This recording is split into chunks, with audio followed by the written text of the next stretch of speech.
Bonjour Ondine Suavet, on est ici à MyLife 150. Alors d'où vient ce nom d'entreprise? Bonjour, oui, alors 150, tout le monde se pose la question. 150, c'est 150 millions de kilomètres, la distance entre la Terre et le Soleil. Parce qu'ici, notre objectif, notre ambition, c'est de faire du solaire notre première source d'énergie. Donc c'est tout un symbole déjà dans le nom.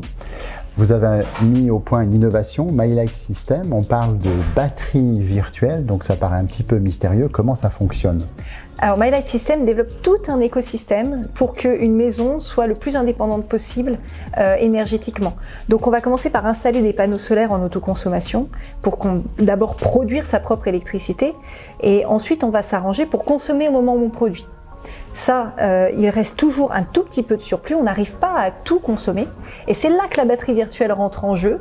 La batterie virtuelle, en fait, elle va vous permettre de garder vos électrons pour vous, pour baisser votre facture, c'est-à-dire que quand je produis le jour, ensuite, je les utilise la nuit et j'économise la nuit. Donc l'électron que vous avez à midi, il ne va pas vous servir tout de suite, il va servir à votre voisin. Donc il va servir à verdir l'électricité. Et le soir, on va prendre un électron d'ailleurs, mais vous, d'un point de vue économie, vous bénéficiez de votre électron au même prix. Voilà pourquoi on parle de virtuel. Il y a aussi un intérêt en termes de capacité. Si j'ai une batterie physique, elle a une capacité donnée. Au-delà, c'est plus pour moi, alors que votre batterie virtuelle, finalement, n'a pas de limite. Alors, notre batterie virtuelle a une énorme capacité.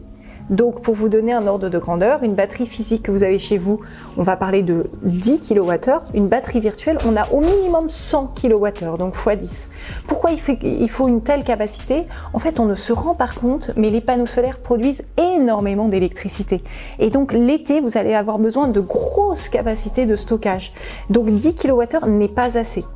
Et c'est pour ça qu'il faut d'abord travailler sur la complémentarité des usages et la batterie virtuelle est vraiment vertueuse puisqu'elle va vous encourager, vous, producteurs d'électricité, à transmettre votre électron à votre voisin et le soir à le récupérer. Et donc on va travailler sur cette complémentarité qui est vraiment importante puisqu'en France on a le meilleur réseau au monde et donc il faut que les énergies renouvelables s'intègrent dans ce réseau, encouragent ce réseau et c'est ce que fait la batterie virtuelle. MyLife 150 est connu pour son innovation en termes de batterie de stockage virtuelle, mais aujourd'hui vous franchissez une nouvelle étape en optimisant les bornes de recharge. Quelle est l'innovation? Ce que l'on cherche à faire avec nos solutions, c'est d'optimiser au maximum en regardant leur consommation, leurs habitudes de consommation, leur production, pour justement consommer le moins possible sur le réseau, sans perte de confort pour l'utilisateur, tout en ayant leur voiture chargée au moment où ils en ont envie. Maintenant, s'ils ont besoin de leur voiture quasiment dans 2 heures pour faire 150 km, le système va complètement s'adapter pour recharger en consommant ce qui est juste nécessaire sur le réseau pour que la voiture soit chargée selon le nombre de kilomètres qu'ils ont besoin de faire. Je vous propose de nous faire une démonstration. Allons-y. Ici, on est dans un site particulier qui est le siège de MyLife 150, oui, qui est conçu pour être à haute performance énergétique, même à énergie positive, et ce qui vous permet même de recharger votre flotte d'une dizaine de véhicules électriques. Comment ça fonctionne? Comment c'est optimisé pour arriver à cela?